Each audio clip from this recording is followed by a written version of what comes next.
Welcome back to the discussion Managing Threats Through CDM in Government, sponsored by Mobile Iron on Federal News Network. My guest today is Bill Harrod, Federal Chief Technology Officer at Mobile Iron. I'm your moderator, Scott Maucione.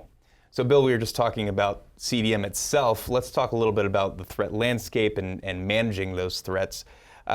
What is the landscape looking like now? It's constantly changing, obviously. Where are you kind of keeping your eye on things?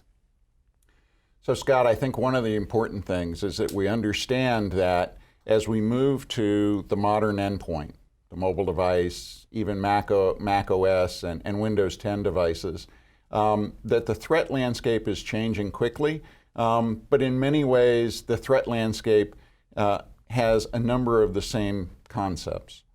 The threat is that the device gets compromised. The threat is that we get some sort of malicious code or ransomware attack against the device that would then move into the network. And those are some of the things that we really want to try and protect against. So making sure that the device is in compliance, that we can validate that the device hasn't been jailbroken, that we look for apps that are approved, and then that we can validate that the user and the device tied together are operating on a sound network, a safe network, and typically across a VPN, and then being able to detect threats on the device. So things like phishing attempts or malicious code.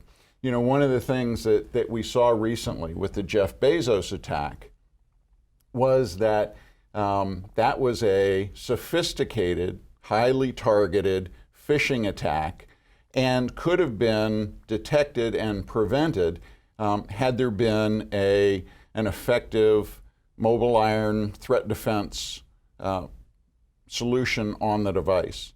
We could have noticed that the application, the threat, tried to escalate its privilege to gain access to things that were on the device, contacts, photos, or that it tries to open a communication channel, either back to itself or into the network.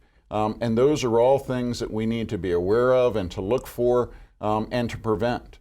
A lot of times, the threat detection on the mobile endpoint doesn't take place on the device itself.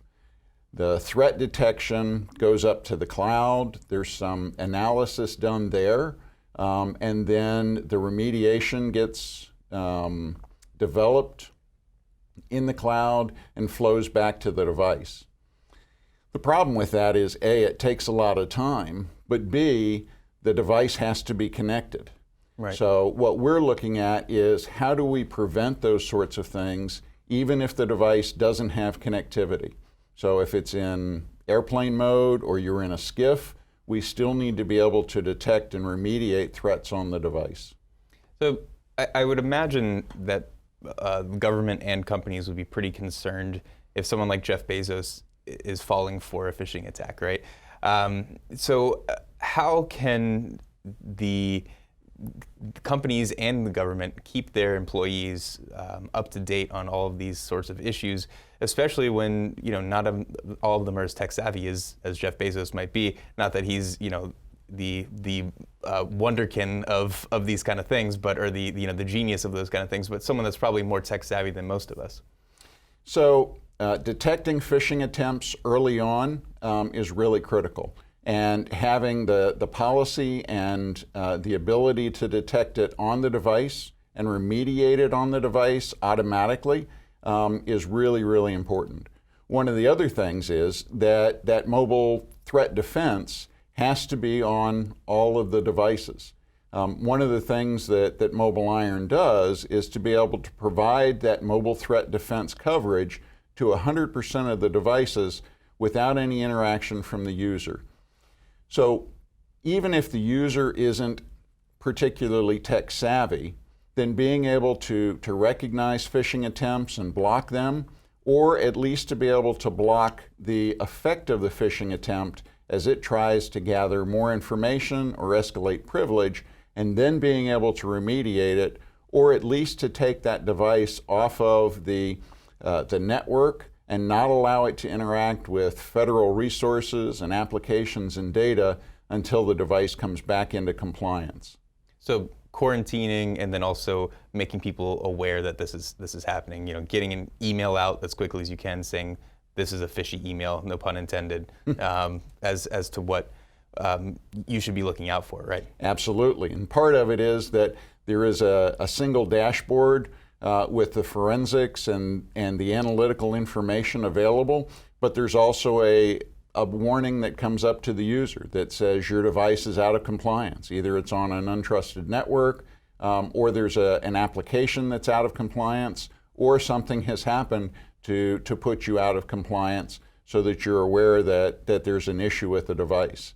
And then being able to gather that information, utilize it, and push it out so that others are aware as well.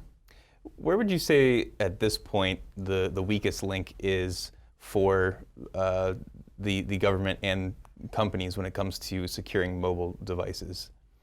So I think there are a couple of things. One is the ubiquity of the mobile device and the reliance on always being connected tends to make users much more susceptible to using any hotspot anywhere.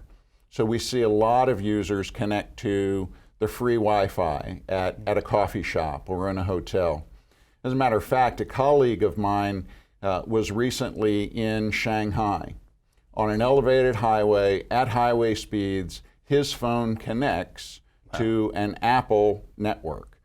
The issue was that there aren't any Apple stores where he was, but that the Apple network ID is configured on the device by default, and it's meant to make it easy for them to begin to provision the device for you when you go into the store to buy the device. But as a result, somebody was spoofing that Apple SSID, and his phone connected to that network. That person, or whoever it was, then had access to his phone. So we need to be aware of things like connectivity, Bluetooth, and being able to manage that as a part of the profile for the device, and how it connects, when it connects, and being able to leverage stronger authentication and authorization from the device to any data and application. Scary stuff. We're going to take one more break. My guest today is Bill Harrod. He's the Federal Chief Technology Officer at Mobile Iron. I'm your moderator, Scott Maucione, on the discussion Managing Threats Through CDM and Government, sponsored by Mobile Iron on Federal News Network.